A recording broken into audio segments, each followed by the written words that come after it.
কাজের গণ্ডি ছাড়িয়ে মানুষের প্রেমের দুনিয়াতেও পা রেখেছে কৃত্রিম বুদ্ধিমত্তা, আর তাতেই ফুলে ফেঁপে উঠছে এর ব্যবসা। তথ্য বলছে, কৃত্রিম বুদ্ধিমত্তায় গড়ে ওঠা ভালোবাসার এই জগতের বাজার এখন $70 বিলিয়ন।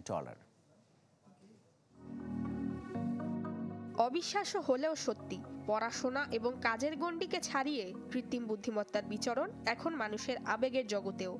এআই চ্যাটবটের সাথে সম্পর্ককে কেন্দ্র করে গড়ে উঠেছে $70 বিলিয়ন বিশাল বাজার। একাকিত্ব কাটাতে এ ধরনের অ্যাপ ডাউনলোড করেছেন 36 মিলিয়ন মানুষ। এআই ডেটিং প্ল্যাটফর্মে অ্যাপগুলো ব্যবহারকারীর পছন্দ অনুযায়ী সঙ্গী তৈরি করে দেয়। তারপর শুরু হয় ভালোবাসার অদ্ভুত মনোজগতে রোবটের যাত্রা। এ ধরনের অ্যাপ বর্তমানে সহজলভ্য এবং সহজেই ব্যবহারযোগ্য। চ্যাটবটগুলো ব্যবহারকারীর ক্ষেত্রে পরামর্শক, বন্ধু বা প্রেমিকার ভূমিকা পালন করে। অন্যদিকে অনলাইন ডেটিং অ্যাপ, যেখানে বাস্তব জীবনের জন্যই সঙ্গী খুঁজে বেড়ায় মানুষ, তার বাজার ছাড়িয়েছে $2.3 বিলিয়ন ঘর।